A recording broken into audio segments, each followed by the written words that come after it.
Florida-based LPT Realty is new on the scene, founded in 2022, but it's already making moves. According to the 2025 Real Estate Almanac, the firm is the 16th largest brokerage by U.S. sales volume and the 10th largest by transactions. Joining me now with more is Robert Palmer, LPT Realty's founder and CEO. Robert, welcome. Yeah, thanks for having me. Great to have you here on the floor of the New York Stock Exchange. A bird's eye view of the stock exchange, we should say. What is behind LPT Realty's rapid growth? Yeah, I think we came on with a model that real estate agents needed. We look at consumers and really feel like the real estate agent is the core of that transaction, largest purchase of most people's lives, and our job is to support those agents, give them the best technology, the best tools, the best marketing, something we're particularly known for, to help those consumers sell houses. And that's what it's all about for us, and we've had resounding success and response from the industry. Certainly only a few years old, launching in 2022. What did you feel was missing in Florida and elsewhere when you decided to enter this space? Yeah, so we started in Florida. We've now grown to all 50 states. We're in 4 Canadian provinces as well and a couple of international destinations.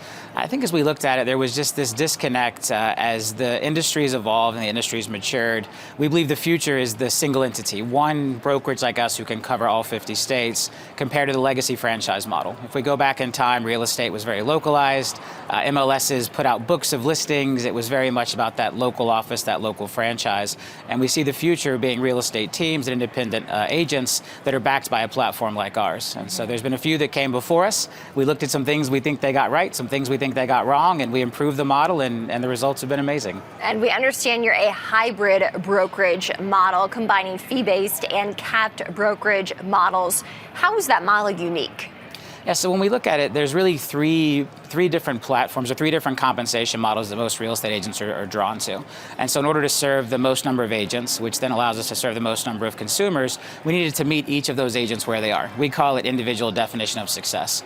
And so by having the 3 different compensation models, 2 that are what we would call agent first branding, 1 that we would call brokerage first branding, allows each agent, no matter that definition of success, to fit into our platform and serve their consumers at the absolute highest level. Mortgage rates have been coming down in recent months, and by and large, traders do anticipate that we'll see another rate cut by the Fed in December. Is that causing more buyers to come off the sidelines? Yeah, we definitely see a lot of rate sensitivity. When we see those windows of time where the 10-year Treasury does come down and 30-year mortgage rates hit those brief lows as they've been, we do see a lot of buyers. It feels like there's a lot of people watching the internet daily, watching mortgage rates daily, and when that magic interest rate comes into play, they're going to buy or sell.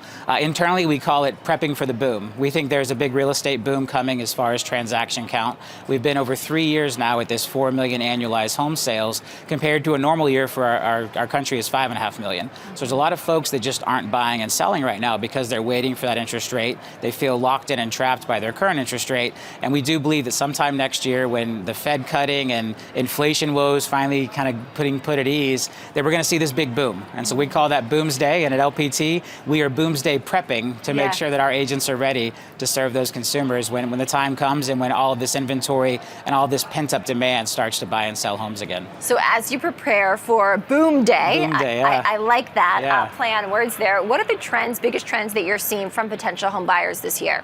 Yeah, I think really the interest rate sensitivity is massive. What we're finding is there's pain too. People are delaying moving. They're staying in a home maybe that's too small for them. Maybe they've gotten a new job across town, but they're commuting too far. Maybe they've had another child in the family and they don't have enough bedrooms. They're delaying that move, and it's creating a more and more uncomfortable situation. And so I think the longer people find themselves in that uncomfortable situation, the less low rates need to be for them to take action. And so we think there's going to be this collision point where people have kicked the can down the road for as long as they can on buying and selling. We think that's going to hit around the same time that the 10-year and 30-year mortgage rates finally do start to come down in response to recent Fed cuts, and that's going to create a lot of momentum. And so the key is get in position now, because it is going to create more competition for homes. We're seeing an increase in inventory right now, which is setting us up for that higher home sales number next year. But right now, buyers actually have a little more leverage in most markets in the U.S. to get a better deal or to actually have some choice around homes, and we expect that to go back back to a tight market sometime next year as rates do come down.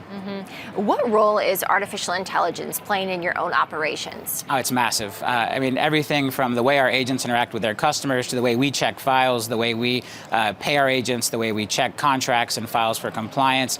It's probably one of the most exciting times, I would think, to be an entrepreneur. I can't imagine any business right now that isn't being highly impacted by artificial intelligence. AI's ability to read documents and understand contracts has really come a long way in the last 18 to 24 months.